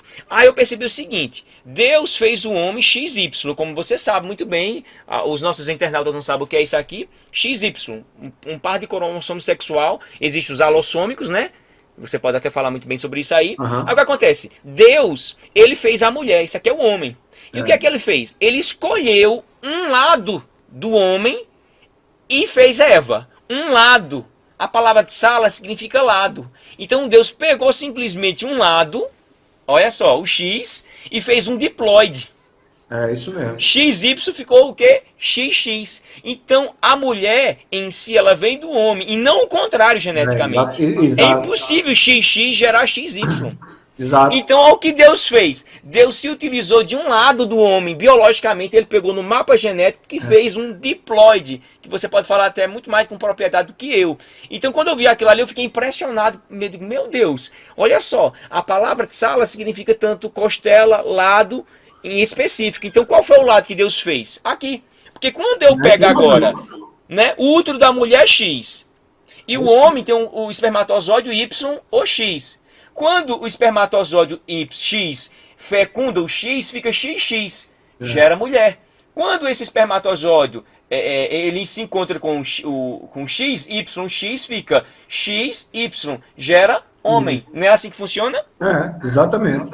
Então, biologicamente, e textualmente, e linguisticamente, se casam ciência e religião. Exato. Não sei por que o pessoal queria esse conflito. Isso é uma explicação genética excelente. Eu, inclusive, uma vez utilizei também essa explicação de que, assim, uma pessoa me perguntou assim, por que ele fez primeiro o homem e não a mulher? Geneticamente, biologicamente, aí eu falei assim, eu digo, rapaz, aí, ó, por que exatamente ele teria feito o homem primeiro e não a mulher? Eu não sei te dizer. Eu provavelmente acho que se ele tivesse feito a mulher, iam chamar de homem, e se ele tivesse feito homem, iam chamar de mulher. Verdade. Depois, assim. Mas, enfim, o que a gente vê geneticamente, o homem carrega os dois princípios. O princípio masculino e o princípio feminino geneticamente. Né? E a mulher não carrega esses dois princípios. Isso é geneticamente. Eu já vi uma explicação muito legal também, professor Marcos. Compartilha aí. Que é sobre a medula óssea. Porque existem dois tipos de medula óssea. Aí pode ser que eu me confunda, porque faz tempo que eu não vejo essa informação. A vermelha e a amarela. Só de uma delas é que é possível tirar as chamadas células-tronco. Que é aquelas células que podem dar origem a todas as outras células do corpo. Não é isso? E essa medula específica, ela nos adultos, ela só se localiza no final de ossos longos. No final de um osso longo. Aí, onde é que ela se localiza mais? Na costela e no fêmur. Agora, se Deus fosse tirar o fêmur de Adão, ia dar mais trabalho, assim, para o bichinho se recuperar, né? Entendi. Verdade. A costela é uma cirurgia muito menos agressiva e muito menos... Agora, sim, irmãos religiosos, é preciso ter cuidado para não usar um argumento falso de que os homens só têm 11 pares de costela aí, ou que está faltando uma que falta, exatamente. Por isso que eu não acredito ali. Eu acredito que quando Deus disse que tirou uma costela, da costela, a palavra costela, ou lado, ali significa um lado específico biologicamente. Onde hoje cientificamente é mais fácil. Significa as duas coisas. Tá entendendo? E podem significar, inclusive, outras coisas. Dupla aplicação, né? Várias aplicações. São níveis de explicação. As explicações espirituais e as explicações linguísticas, biológicas, físicas, de informação, elas se completam, feito você diz, elas se encaixam. Se encaixa, é. Elas são complementares. Feito Galileu dizia, eu estudo pelos 2 livros. Os 2 livros vão me revelar a verdade. Porque tem gente que fica bitolado em apenas uma coisa e tem uma miopia interpretativa muito grande quando Exato. você fica só restringindo a um lado. Mas quando você tem a sua fé, que ela já é alicerçada, e você pega a ciência, vai complementar. Não vai te distanciar de Deus. Que era justamente a pergunta que eu te botei aqui. Que a academia, ela é neutra em questões de fé, ou ela é uma reprodutora de ateísmo militante, na tua visão? Na academia, se crer, acredita na existência de Deus, em Deus, ou se tem fé apenas, aquela fé assim, eu tenho fé em Deus, tal. O que é que você acha assim nessa pergunta que eu fiz? Tem um sociólogo muito conhecido, eu falo no livro também dele, que é considerado um dos maiores sociólogos do século XX, que é Peter Berger. Ele diz que durante todo o século XX, a teoria de que as religiões iam desaparecer foi uma teoria que fracassou. O secularismo, a secularização, né? Foi uma teoria que fracassou, mas ela foi muito bem sucedida numa subcultura. Eu já só tenho esse livro aqui, mas não tá não. Eu acho que é alguns artigos, artigo que está na internet, inclusive, dele. Eu acho que mais pensamentos sobre religião e ciência, eu acho. Esse artigo específico que eu estou falando. E aí ele fala o seguinte, que fracassou a secularização, mas dentro da academia ela obteve sucesso. Ela foi bem sucedida. Ela criou um grupo de pessoas que realmente acredita que não se pode falar em Deus. Não é nem que Deus não exista, a priori. Mas que dentro de um sistema acadêmico você não pode falar em Deus. O que é absurdo, né? É uma coisa estranha, viu? A faculdade de Oxford, Yale e tantos outros que foram berço em si cristão, são reprodutores, infelizmente, do ceticismo, materialismo crônico, a teologia alemã, os teólogos liberais, tudo depois do iluminismo. Durante o século XIX e XX, houve uma reação muito forte ao domínio social da igreja. Por isso que depois do iluminismo, e dentro das academias, as igrejas dominavam. A maioria dos acadêmicos eram religiosos. As pessoas que, até bem pouco tempo atrás, as pessoas que mais estudavam dentro da sociedade eram padres, eram pastores, eram pessoas que eram ligadas diretamente ao religioso. Então, aí, hoje em dia, a academia criou essa dicotomia. Quer dizer, aqueles 2 livros que eu te falei, eles criaram essa dicotomia ainda no século XIX, e durante todo o século XX, ela formou essa nova turma, que acredita que isso existe. Então, que você não pode falar em Deus, ou que você não pode... Existe, inclusive, eu falo até de um sistema que impede você de falar algumas coisas. Dentro da academia, você não pode falar nem que as coisas foram planejadas. Planejadas. Porque sabe? subentende alguém que planejou. Né? Sabe que eu escrevi agora recentemente, eu mandei um artigo para uma revista Qualizar. Dentro da academia é o top das revistas científicas, né? Você mandar para um Qualizar. E aí eu escrevi um artigo assim muito legal, cara, a respeito da origem dos ensinos sagrados. Tanto no cristianismo como em outras tradições religiosas. Certo. E aí eu concluí que aquilo eram ensinos tão altos, coisas tão bonitas, que a fonte desses ensinos só podia ser divina ou, no mínimo, sobrenatural. Sobrenatural. Né? Também concordo. Aí os pareceristas adoraram. O primeiro parecerista não deu um pio, porque passa por revisão por pares, né? O primeiro parecerista não deu um pio. O segundo, rapaz, disse que não aceitava aquela conclusão de jeito nenhum. Que meu artigo estava legal, mas ele não aceitava aquela conclusão, que aquilo ali eu tinha que mudar. Aí eu coloquei assim: a origem desses ensinos é uma questão que permanece em aberto na ciência, mas que já demonstrou ser muito complexa. Tão complexa e talvez o naturalismo metodológico não possa respondê-la satisfatoriamente. Eita. Aí mandei pro cara e aí mandei de volta lá e disseram, oxe, tá ótimo, pode passar aí, pode publicar. Tá vendo? Como uma coisinha. Isso é uma forma de driblar o sistema de controle de discurso. Controle de discurso. Entendeu? Eu vou falar disso na terceira parte do meu livro. De que mesmo que as pessoas percebam que o darwinismo está errado, elas vão impedir que discursos que contrariam o darwinismo se espalhem pela sociedade. Você impede isso. E como é que você impede isso? Você não permite que publique artigo científico, que não diga coisas que o darwinismo diz. Você impede que as pessoas falem de algumas palavras. Você não pode falar a palavra criador, você não pode falar a palavra planejamento, você não pode falar a palavra designer. Tá vendo? É um controle mesmo. Você vai tentar, o sistema de controle vai tentar tirar o peso do seu discurso.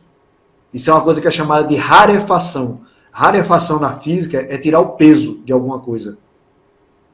Aí o que é que acontece? Se você for defender, por exemplo, que o universo for criado, você ou eu, ele vai dizer que a gente só está defendendo isso porque a gente está querendo defender nossa religião.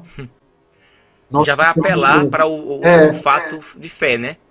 Exato. Vai querer levar novamente a um conversa salto. pro lado Salto. Eu esqueci o termozinho que se especifica. Salto antológico, salto ideológico, né? Você acredita em si que o mundo, o sistema de fato, está evoluindo ou está regredindo? A entropia é um fato, na sua visão? Olha, eu analisei isso do ponto de vista genético.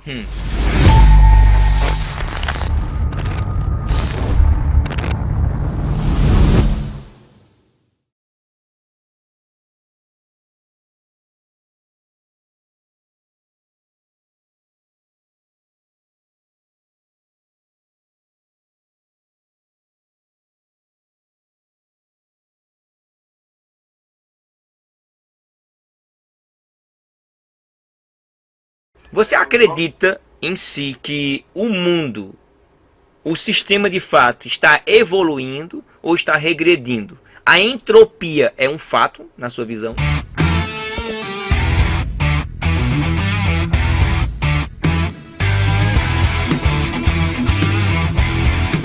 Olha, eu analisei isso do ponto de vista genético. Por quê? Porque o sistema do darwinismo, a crença no darwinismo, na evolução, acredita que nosso código genético está evoluindo, ele está melhorando. Que com o passar dos anos ele está melhorando. E eu trouxe assim, vários artigos científicos mostrando exatamente o contrário. Que, na verdade, a gente não está se tornando mais inteligente, mais forte, mais resistente. Pelo contrário, se você pegar um livro de Platão, por exemplo, Platão escreveu há 2.400 anos. Ora, será que Platão ia escrever para não ser compreendido? E hoje a pessoa lê e não entende nada dele. Hoje ele é ensinado dentro das universidades e as pessoas não entendem o que é que Platão está dizendo. Ou seja, as pessoas que estão na universidade hoje, será que tinham uma capacidade cognitiva maior? Aristóteles. Tantos outros, se a gente for fazer uma lista aqui, é gigantesca a lista de pessoas geniais que você não consegue encontrar hoje. Não tem. Você não consegue encontrar hoje. Uma regressão gigante. E quem é professor, dá aula, leciona, sabe muito bem o que era antigamente, o que é hoje e o que possivelmente possa se tornar amanhã. Nós estamos com tecnologia aqui avançada, um aparelho bacana e tal, mas isso não garante nada não. As pessoas estão ficando, eu posso dizer o termo, emburrecendo. Eu me lembro que no início dos celulares aqui da cidade, minha tia tinha dezenas e dezenas, se não fosse centenas de números decorados na cabeça. Eu falo isso. Depois o pessoal não sabe nem o próprio número, botar assim, o meu. Os alunos, na minha época, para tu ter uma ideia, com todo respeito, João Paulo, mestre doutorando e pós-doutorado, se Deus quiser, futuramente, João Paulo, Amém. Eu repeti 4 anos na 4ª série.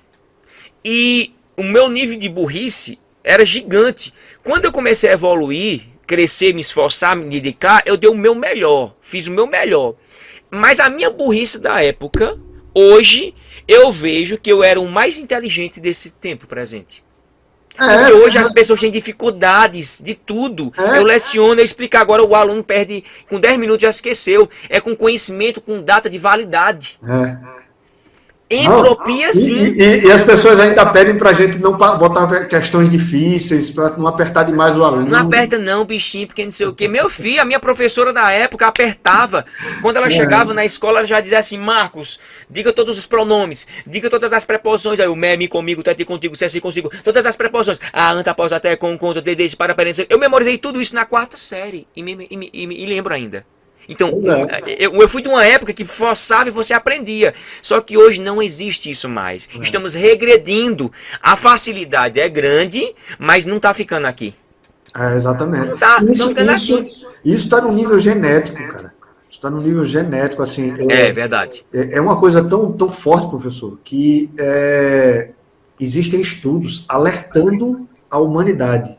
Até em digital, você pode perder a habilidade de escrever. Não, alertando a humanidade para uma coisa séria, que dentro de, não é muitas gerações não, poucas gerações, a gente vai ter problemas sérios genéticos em grande parte da população da humanidade.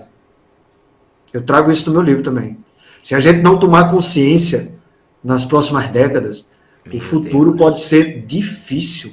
Olha só. Meu pai, sim, nós já estamos num tempo presente que o pessoal, a crise do século, ansiedade, não se tinha isso tanto como antigamente, depressão, suicídio, neutralidade, desumanidade, o ser humano está ficando mais frio, mais ignorante, mais perverso, matando sem piedade. Você lembra quando a gente era mais novo, a quantidade de pessoas que morriam de câncer?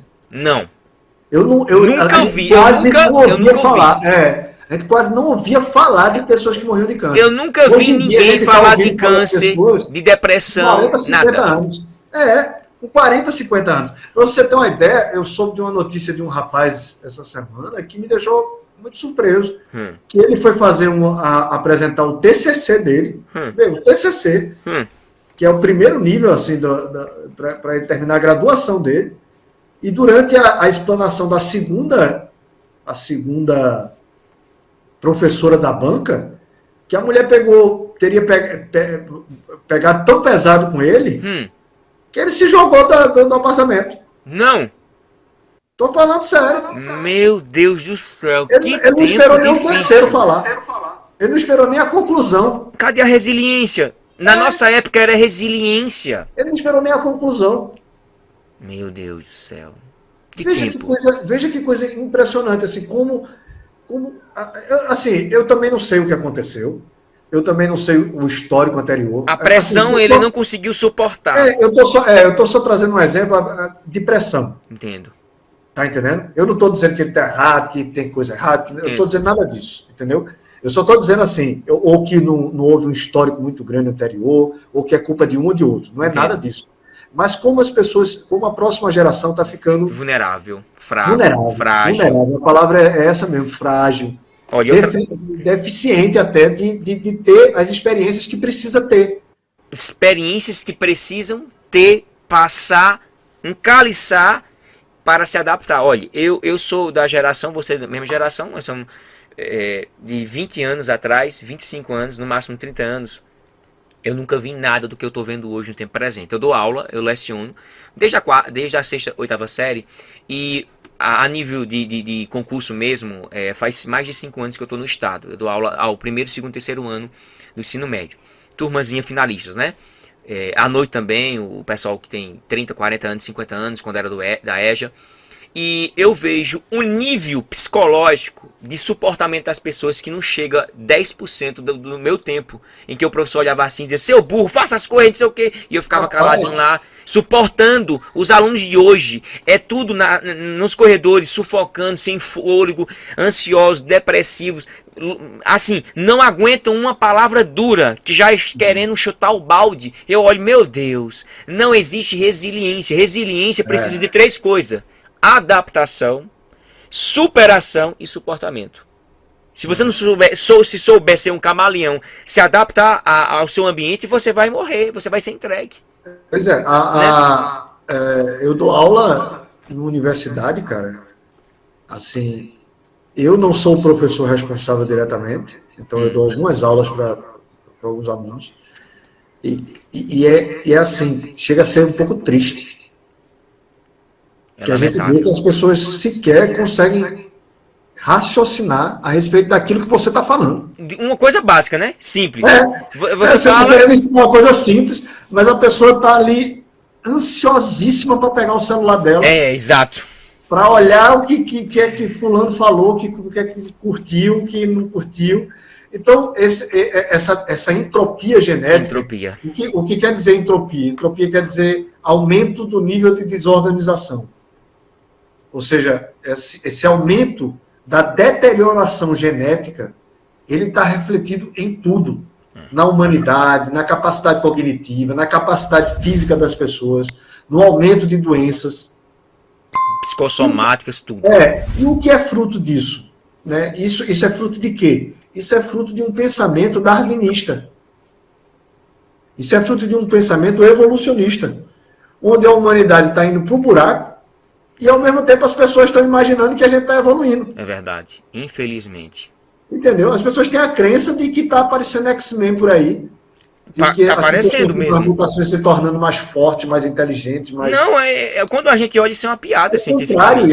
E é uma entropia forte, cara. Crônica, viu? E como você falou, olha, existe um estudo há muito tempo, há uns 20 anos que eu li, mais ou menos, 20 anos que a pessoa falou que existia isso aí.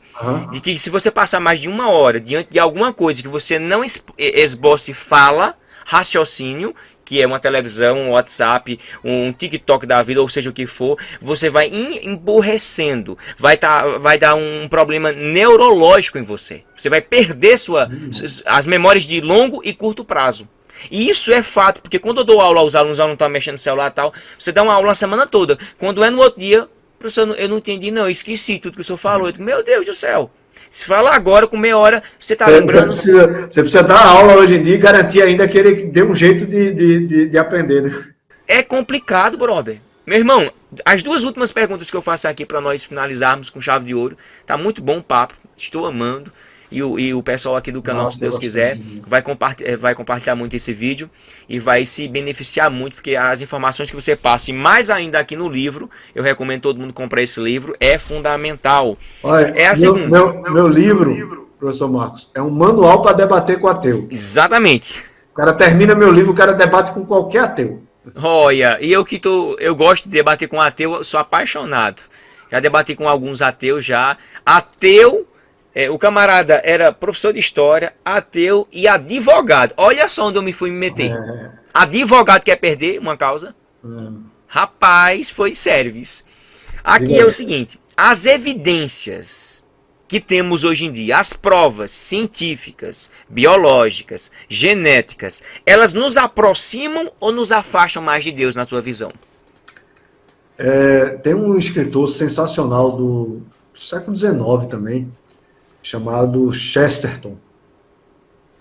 Ele é bem conhecido e tal, e ele fala algumas coisas a respeito dos ateus que eu acho muito boas. E uma das frases que ele tem, que eu gosto, é que o ateísmo é o maior de todos os dogmas, porque é uma negação universal. Porque para onde você olha, você vê... ser um niilista, né? Não é nem um niilista. Porque o niilista, ele nega tudo. Ele nega tudo. Mas ele nega, assim, que aquilo tem importância, ou que aquilo tem um propósito, ou que... O ateu, ele é um negacionista. Negacionista, exatamente, É um negacionista, assim. Ele nega, literalmente, qualquer evidência que seja possível. Por que esse ateu, por exemplo, que estava querendo discutir comigo, debater comigo, ele não quis debater a criação do universo? Porque quando a gente vai olhar a criação do universo, a gente vai ver um bocado de evidências de que ele foi criado.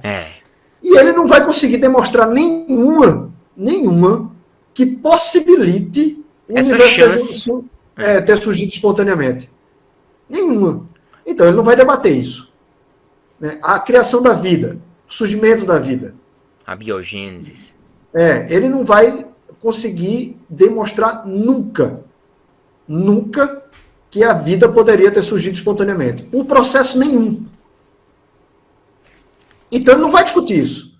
Os céus proclamam a glória de Deus e o firmamento anuncia as obras das suas mãos. Cara, você olhar isso tudo. Quando eu cheguei aqui, alguém já estava, né? E quando esse alguém chegou, alguém outro estava, né? A teoria da hierarquia. Para chegar a um único homem, a uma única mulher. Rapaz, Tudo não me leva a crer que existe alguém superior à minha mente. tem uma charge que eu achei ótima, que é até de um crítico das religiões, que é o pessoal do Um Sábado Qualquer, eu acho. E aí ele gosta de fazer um desenhozinho de Darwin tirando onda com Deus. E aí teve uma das charges que ele fez que eu achei genial. Só que aí, no caso, ele não deu a vantagem para Darwin, porque ele disse assim, que Darwin chegou para Deus e falou assim, se eu quiser, eu também crio o homem. Aí Deus olha para ele e diz assim, então cria aí que eu quero ver. Aí Darwin se agacha e começa a juntar uma porção de terra no chão, né? Para fazer um boneco de barro. Aí Deus olha para Darwin e diz assim, opa, não senhor, crie sua própria terra. Eita! Porque até para isso. Terra, mesmo aquilo ali, é necessário ter sido criado. Entendeu? Mesmo assim, a coisa mais básica de quem acredita na biogênese, na vida ter surgido por acaso, ele primeiro precisa ter criado proteína, ele precisa ter criado enzima, ele precisa ter criado métodos de reprodução da informação. Não é simplesmente de aparecer. Tudo nos leva a uma mesma direção. Ignorar isso é negacionismo doentio, militante, delirante. O ateu ele é super negacionista. Sempre que for discutir com o ateu, só basta jogar ele para o campo das ciências. Não deixa ele fugir do campo das ciências. Você vence ele no campo das ciências. Então a ciência... Se for no campo da fé, ele só vai tentar ridicularizar crenças religiosas. Mas se você mantiver ele no campo das ciências, você vai dar um pau nele. Então a ciência em si, de forma geral, científica, biológica, genética, matemática, tudo nos leva, nos aproxima mais de Deus do que propriamente nos afasta. Então isso é uma falácia criada pelos delirantes, os negacionistas. Última pergunta. Quais as consequências da cosmovisão darwinista, ateísta para a humanidade, na sua visão? Pois é, a cosmovisão, né, é a forma como a pessoa enxerga o mundo. Então, o senhor sabe disso, claro. Quando as pessoas adotam essa visão darwinista, ateísta, elas começam a cometer uma série de equívocos. Né? Equívocos para a vida dela mesmo e para a sociedade como um todo. Por exemplo, um dos equívocos você até citou, que foi a miopia científica. Né? Cosmovisão, fantástico esse livro, e Cosmovisão Cristã. Muito bom. Quase umas 1000 páginas. E dentro da academia, a miopia científica se tornou um problema sério. Porque as pessoas confundem avanço científico com avanço tecnológico. Nós temos tido avanço tecnológico. Mas científico, a gente não saiu do lugar desde o século XIX. A gente passou praticamente o século XX parado em termos de avanço científico. Ou seja, em termos de compreender as coisas. Como as coisas funcionam. Por quê? Porque está sendo cegado pelo véu do darwinismo. Porque as pessoas ficam procurando tentar achar explicações evolutivas aonde não cabe de jeito nenhum. E nisso gastam bilhões e bilhões e bilhões de dólares de dinheiro público, de dinheiro da gente, de impostos, com pesquisas que não levam para lugar nenhum. Não sai do canto, né? E poderia estar sendo usado para avançar mais ainda, para conhecimento, para muitas coisas. Entendi. Uma das coisas também que acontece é aquilo que eu te falei, né, que se a gente tivesse percepção de que nós estamos piorando, de que nossa genética está deteriorando, a gente podia tomar providências.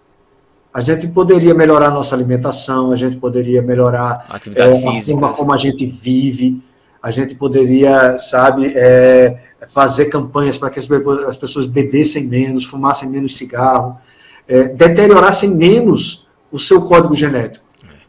Porque o código genético em si tem até um sistema de reparo. Só que está acumulando tanta mutação de uma geração para outra.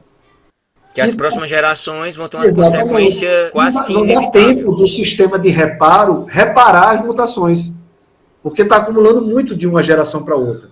Então, a visão darwinista impede que a gente enxergue isso. É um bloqueio, né? É um neutralizador, né? Além disso, ainda tem um problema sério do darwinismo social. Eu pretendo até falar disso eu estou falando disso no meu doutorado, que é as pessoas imaginarem que, como existe uma evolução, existem sociedades que são mais atrasadas e mais evoluídas. Então, existem sociedades que podem simplesmente eliminar outras. Isso foi a base do nazismo. Isso é a base do preconceito racial. Isso é a base da xenofobia, que é a aversão às pessoas que são de fora. Né? É o darwinismo social. É eles acharem que são mais evoluídos do que outros. Os arianos, né? Raça ariana. E sabe, uma das coisas que assim eu vejo que também a cosmovisão darwinista impede é a gente ver um mundo mais encantado. Um mundo com mais beleza. Um mundo onde a gente olha uma planta, uma beleza de uma flor, ou uma beleza de uma criança, e percebe o dedo do Criador. Percebe, sabe, a bondade de Deus com a gente, e isso vai gerando uma alegria dentro da gente. Que a gente quer passar. Somos importantes, né? Que a gente quer passar para outras pessoas. Se a gente acredita que é a sobrevivência do mais forte, que morre, pronto, e acabou-se, o Darwin, cara, ele morreu um pouco, até, não sei se você sabe, um pouco, assim, despirocado, né?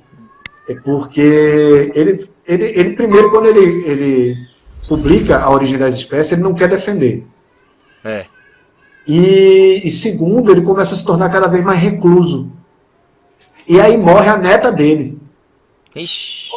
Ora, dentro da lógica dele, aquilo ali nada mais deveria ser do que seleção natural. Sobrevivência. Você vem enxergar isso, pode ser tarde demais. Sobrevivência do mais forte. Isso chocou tanto Darwin, que Darwin não saiu mais de casa. Ele morreu de recluso. As pessoas dizem até com uma certa... assim, não batendo muito legal. Entendi. Que Entendeu? tristeza. O ser humano achar que ele é só apenas feito de matéria, mais nada, morreu, acabou-se, virou estrume. Enquanto nós temos uma visão de que nós somos coroa da criação, viemos de Deus, Deus fez o ser humano a partir do nada, criou tudo que existe, tudo, ferro, fósforo, matéria em si, produziu o homem, botou algo dele dentro da gente, e a gente é especial. Olha como isso é bonito. Exatamente. E quando eu partir dessa, estarei com o meu Criador. Exato. Isso é lindo. Exato. Aí se o cara fica pensando que não existe nada, que morreu, acabou-se, que não sei o quê, isso é depressivo. Gera depressão, isso é perigoso. Depressão em muita gente. Sabe? Tem um vídeo maravilhoso, que se chama Expel. Inteligência não é permitida. Que ele, inclusive, é da maior onda com a crença dos ateus. Não conheço, não. É muito bom. Hoje tem no YouTube. Expel quer dizer expulso, em inglês. Né? Inteligência não é permitida. Você coloca no YouTube e aparece. Ele fala... É uma vida sem propósito, é uma vida sem destino, sem razão, sem lógica. Ele fala, por exemplo, de uma pessoa que se matou depois de ler A Origem das Espécies. Ixi. Mas isso é muito depressivo, realmente. É uma cosmovisão de neutralidade absoluta, de que eu não sou especial, nada é especial. E as coisas não fazem sentido. Acaba caindo no niilismo mesmo. Niilismo, falou. Que Deus tenha misericórdia das pessoas, né? Em pensar assim, e perceber que a ciência só favorece a crença. O mundo é as pessoas se matando, é a sobrevivência do mais forte, do mais apto, do não sei o quê. Nós temos identidade própria. Todo ser humano tem uma identidade própria, ninguém pode tomar a minha identidade, até mesmo ateus, até mesmo gêmeos têm uma identidade própria. Nenhum tem a digital do outro. Ateus também têm a identidade própria dele. É verdade. Meu irmão, olha, é um prazer estar aqui contigo. A conversa, eu nem sei quanto tempo de entrevista a gente tá aqui, que eu perdi o horário aqui. Rapaz, a gente passou 4 horas conversando, não é possível. Eu acho que não, porque deu um problemazinho, eu acho que não. Uhum. Acho que 1h30 para 2 horas. Na próxima eu vou convidar você mais, quando você fizer as suas outras publicações, vou chamar você aqui mais vezes. Eu fico muito feliz, imensamente feliz de ter tido essa conversa com você. Você é um cara super simpático, muito inteligente e, sobretudo, sabe conversar e construiu um manual para debater com o ateu. Quem quiser, pesquise esse livro, né? E com certeza você vai ter um material fenomenal para trabalhar em discussões científicas. Não precisa trabalhar com fé, não. É científicas. Porque aqui é a fé dos ateus. Eles mostrarem um negacionismo diante das provas, imensas provas. Provas essas que são evidências. Evidências essas que levam, de fato, a crença em um Deus eterno que criou, que criou eu e você e todos nós daqui que estamos falando, graças a um bom Deus. Meu amado, é isso aí, deixa as palavras por você aí. Eu quero agradecer muito ao seu convite, a estar aqui com vocês, a ter essa conversa maravilhosa que tive contigo e Grato. Tantas coisas que a gente falou e tantas coisas importantes, né? Meu livro ele está à venda na Coval Press, só é você colocar. Eu vou até pedir, professor, se o senhor puder botar os 2 links, eu vou mandar para o senhor. Pode sim, vou botar no link aqui embaixo do vídeo. Embaixo do vídeo a gente deixa aí disponível para as editoras mandarem para vocês, sim, onde vocês podem comprar o livro. Sem dúvida. E agradecer novamente a atenção, né, o carinho também que o senhor teve comigo e todas essas perguntas importantes e esse debate bem legal, essa conversa muito legal que a gente teve. Eu que fico grato. Um abraço para vocês e tudo de bom. Muito obrigado e até o próximo vídeo, se Deus quiser, aqui no canal. E podem ficar tranquilos que nós vamos chamar ele outras vezes. Eu sei que a agenda dele é gigante, muito grande. Até ele estava até no Congresso do Design Inteligente, não foi? Sim, até não, a gente acabou não falando. Foi. Mas o Congresso de Design Inteligente, o pessoal a sociedade, né, de design inteligente que tem no Brasil, até ela é... Marcos Eberlin, né? Do professor Marcos Eberlin, do professor Kelson Mota também, de várias pessoas que tem lá, que estão fazendo um trabalho assim, maravilhoso. O pessoal tem umas ideias muito legais assim, para aumentar a visibilidade do design inteligente, que é uma teoria, né? A teoria do design inteligente. E isso está expandindo. Fomos Planejados, é o livro dele, né? O congresso lá, ele tem alguns livros, né? Ele tem o Fomos Planejados e tem o Anteevidência. Anteevidência, muito eu legal, vou comprar esses livros. Você mandou meu abraço para ele? Mandei. Ele lembrou do senhor também, da entrevista que ele deu. É uma pessoa muito legal. O professor Marcos Eberlin é uma pessoa assim, bem legal, que está confiando no meu trabalho. E a gente está conseguindo levar isso e vai levar cada vez mais. A gente levou agora para o Rio de Janeiro. Já tem propostas assim para a gente ir para Minas Gerais, Salvador, Manaus, Rio Grande do Sul, Ceará. Olha só. Apareceu um monte de convites assim para a gente palestrar, para a gente levar esse conhecimento científico para que as pessoas entendam. Tirar as escamas de ignorância, né? Exato. Entendam a criação.